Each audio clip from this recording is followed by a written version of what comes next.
The rebels hated our ethnic compatriots, and my own family was among them. You die first. In a moment of crisis, I played on the rebels' greed. 10,000 francs. I quickly brought out cash, and successfully got my wife and kids away from death. But when I saw the helpless eyes of my other compatriots, I decided to be a hero. I emptied my pockets of every last item, but it still wasn't enough for the rebels. So I headed to the hotel I owned, and used my life savings to save everyone. I opened my hotel up to them for free. All the refugees gathered there to hide from the danger, waiting sleeplessly for the rescue teams to arrive. God didn't give up on them. The rescue team arrived quickly, but they didn't bring hope. They only agreed to rescue foreigners, and the poor refugees were left behind. Even when the priest pleaded for the children, they heartlessly refused. Foreign nationals only. My compatriots fell into despair again. Witnessing this cold scene, I decided to help them save themselves.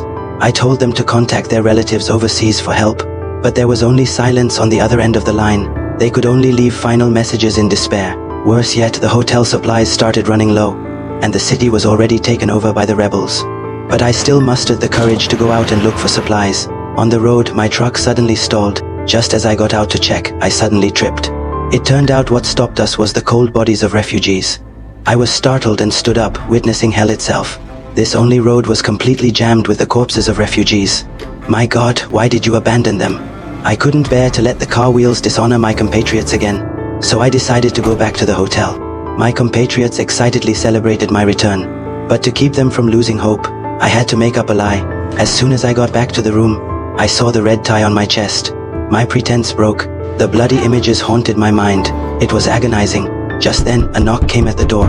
The peacekeeping forces had finally arrived. A portion of the refugees could leave early. Every refugee was anxious to hear their name, and my family and I were lucky enough to get a chance to escape this living hell.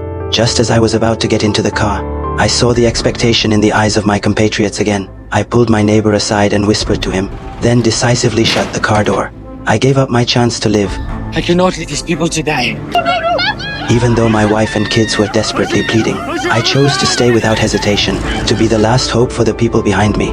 But not long after that, the bad news came. Hope was crushed again. When they were near the border, the refugee convoy was spotted by the rebels. Soldiers surrounded the vehicles. Those beasts raised their knives against my wife and children.